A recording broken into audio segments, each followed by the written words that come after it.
Mr. Devitt, thank you again for joining us in studio. How are you? Excellent. Just got back from Providence yesterday. I was about to ask, is this weekend as hectic as last weekend when you were flying down and back to Gillette? Well, Cannons have a bye this week. They defeated the Outlaws 16-13 at Gillette last week. Great game for both teams. Denver just came on too late to mount a contest.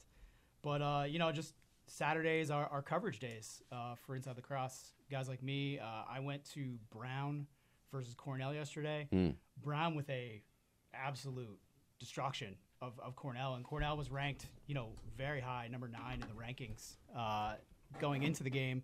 Brown was 14, so it was an upset for sure. The Ivy League is very competitive. I would say the only other league that's crazier is probably the Patriot League at this point, and their seedings are already set, and Ivy League tournament's still up in the air.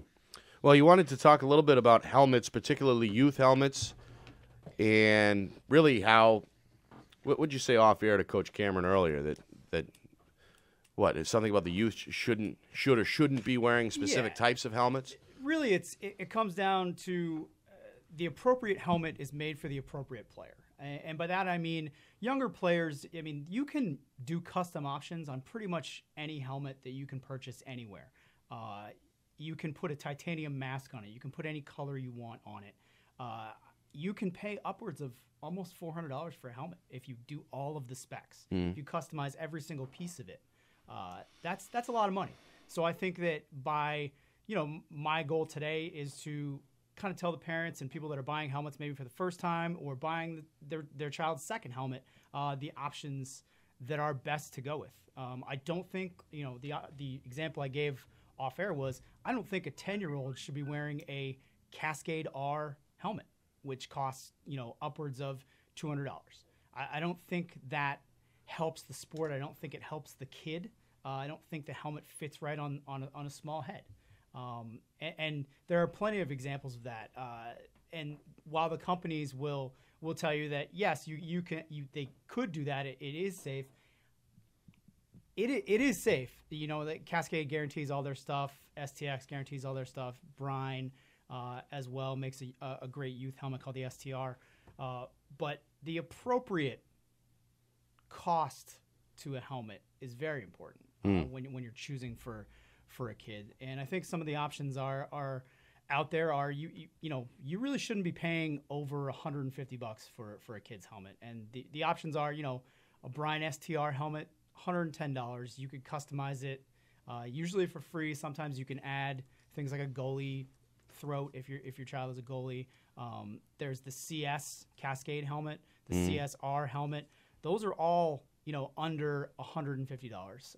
For that middle school level, the CPVR, and Cascade puts R at the end of all their stuff because it has new technology in it.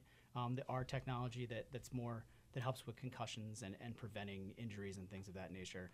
You can't actually prevent a concussion with a helmet, by the way. Okay, that's good to know. By the way, it's helpful, but you can no helmet is perfect. No helmet is going to protect any child from a head-to-head collision.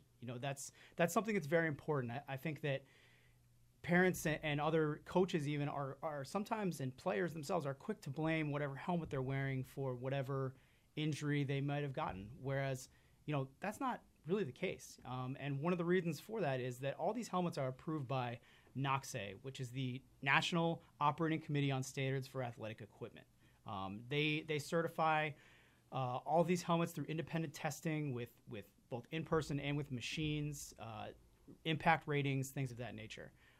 And one of the things that has brought confusion to the helmet market in lacrosse is one of Cascade's top helmets, the R helmet, which is mostly in high school to college to adult level helmet, was decertified, or I should say not approved by NOCSE in the fall.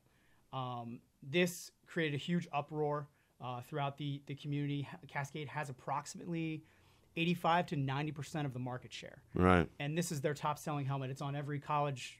Almost if your school is sponsored by Cascade or has a contract with Cascade, they will be wearing this helmet. So how does that work? Is that like a recall? They did not do. They did a recall, but they did a reconditioning, almost a refitting. So and I actually talked to Coach Cameron about this, and it happened with his youth league. Cascade found a solution, put extra padding in the top of the helmet where there was concern, and one of the reasons it didn't pass the standards, and they refitted all of these helmets with extra protection.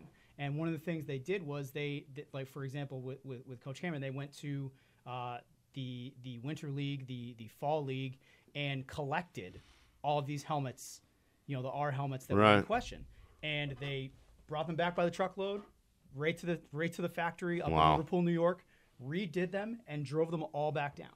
And that's really a testament to their customer service, but also, they really want to make sure the helmet is safe and able to be played with by the kids. Again, our guest here is Kyle Devitt of Inside Lacrosse Magazine, and probably the busiest man in showbiz. I would say that, but Chris Cameron here, I think, has that title based on his schedule.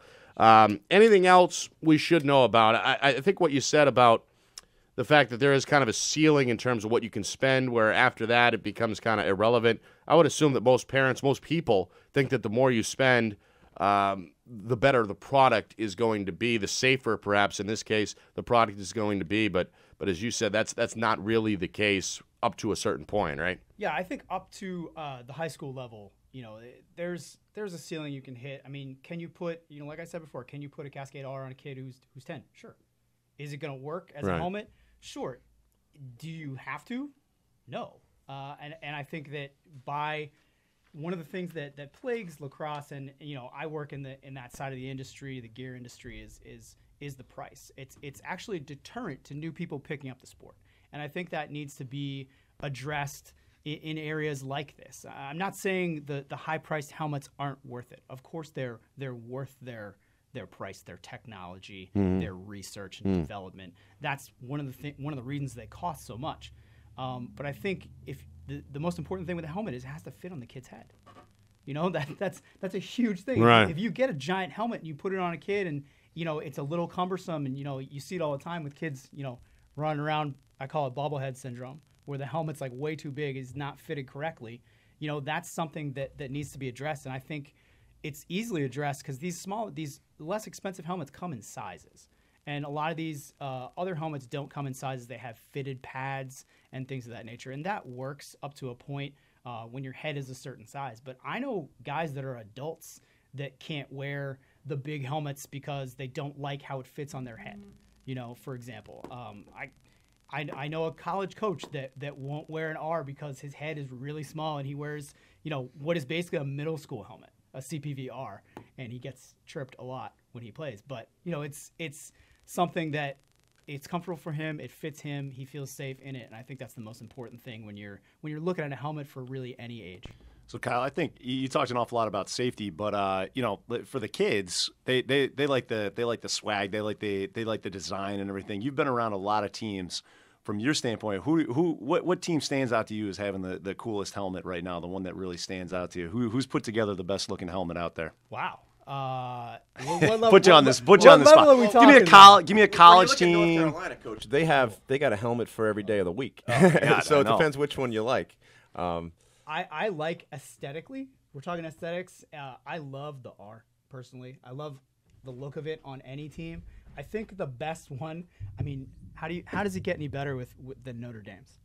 With that all gold chrome, all over helmet, no other decals, just. We're chromed out. We have gold chrome. We are the kings, Yeah. And I think the interesting thing about that is they kind of proved that yesterday. They with are a controversial call. Aesthetically, yes, but also with the R, I'm a huge believer in it. The concussion the number has gone down significantly in the last 2 years with my guys in the R. I mean, I mean, huge. I'm a big believer in the R. Really? Yeah, huge. I don't know if same thing at Derryfield, Coach. Absolutely. We've had. I mean, knock on wood, we've had very few concussions. I mean, I think it's also how you train your guys to react in games and things like that, and how to protect themselves. But yeah, like I said, knock on wood, it's definitely been our helmet of choice, and we've really liked it.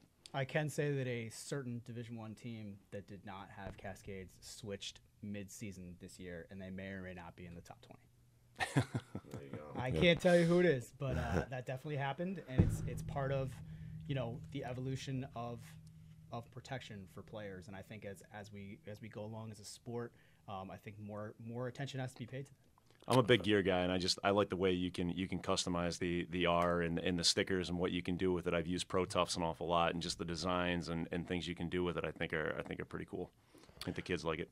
All right, Kyle Devitt of Inside Lacrosse Magazine, we appreciate it. Good stuff, and hopefully our listeners took some valuable advice in terms of shopping for helmets, because it is an important piece of gear, if not the most important, I would assume. Yeah. Yes.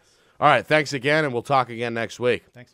That's Kyle Devitt of Inside Lacrosse Magazine, brought to you by the Sports Stop of New Hampshire. 603-883-9900. Text the show at 50352. Going to be joined in just a moment by Carrie D'Ambrosi of